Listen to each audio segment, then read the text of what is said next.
ہم بھی بات کرتے ہیں بچوں کے حقوق کے، مارو پیٹو مت، یہ بعض قاری لوگ جو مار مار کے بھرکس نکال دیتے ہیں بچوں کا، ان کے خلاف ایکشن ہونا چاہیے. بھی یہ کیس آیا میرے سامنے، میں پیچھے پڑا ہوا ہوں، لیکن کیس اس کے ابا نے، بچے کے ابا نے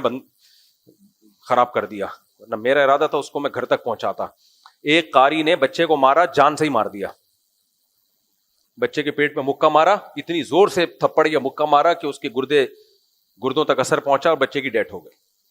ہمارا ایک شاگرد گیا جنازے میں نے وہ گیا، پوری ویڈیو بنا کے لایا کہ بچے کو قاری نے، سارے محلہ گواہی دے رہا ہے. بچے کے ابا کو پتہ نہیں کوئی دھمکی تھی یا قاری صاحب سے ترس آ گیا ان کو کہ بیچارے نے جان کے تو نہیں کیا، جا کے تھانے میں بیان دے دیا کہ نہیں یہ تو بیماری سے مرا، جھوٹا بیان دے دیا، یعنی وہ بے وقوف بنایا بچے کے باپ کو نا. اب ہمیں تو پوری صورتحال معلوم ہے کہ بچے کو مارا ہے اس قاری نے، اور پہلے بھی ایک رپورٹ ہے اس مدرسے کی. میں نے اپنے جس شاگرد کو کہا تھا نا کہ جاؤ، میں نے کہا آستین چڑھائی، میں نے کہا میں جاتا ہوں سالہ کا، میں ولاگ بناتا ہوں اس مدرسے کا، اس کو بند کروا کے چھوڑوں گا میں. یہ ہم کیوں ان مولویوں کا دفاع کریں یار، 2 نمبر قسم کے مولانا لوگ. بچہ مار دیا، اپنے بچے کو سامنے رکھ کے سوچو یار. اب کیس اس لیے خراب ہو گیا کہ باپ ہی جب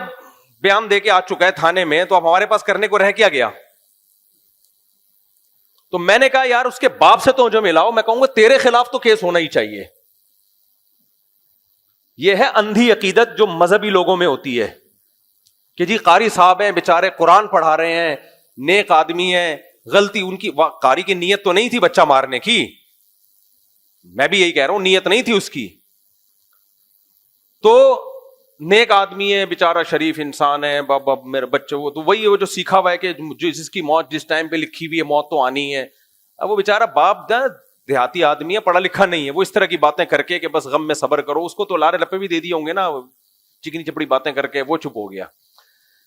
میں نے کہا میں اس کے باپ کو جا کے سمجھاؤں کہ وہ قاتل ہونا ہو تو ضرور قاتل ہے، تیرے بچے کو مار دیا اور جان سے مار دیا، وہ بچہ بھی قیامت کے دن پوچھے گا ابا میرے قاتل سے انتقام تو لیتے کم از کم، تاکہ یہ سلسلہ رکتا تو صحیح. لیکن یہ ہے کہ ابا ہی، تو ظاہر ہے جب ابا ہی پیچھے ہو تو پھر آپ جب جا کے کچھ کرو گے تو لوگ تو ہمارے خلاف اسکینڈل بنا دیں گے نا، لوگ کہیں گے مفتی صاحب کوئی ذاتی دشمنی نکال رہے ہیں، تو پھر میں پیچھے ہٹ گیا. میں نے کہا اب کیا کر سکتے ہیں، تو ورنہ میرا ارادہ تھا میں جا کے طبیعت ہری بھری کر دوں کہ گواہ بہت ہیں، لیکن مدعی باپ ہے. جب تھانے والا بھی کہے گا، جب باپ ہی آگے نہیں آ رہا، کورٹ بھی کہے گی بھائی تو، کیونکہ یہ کیس کی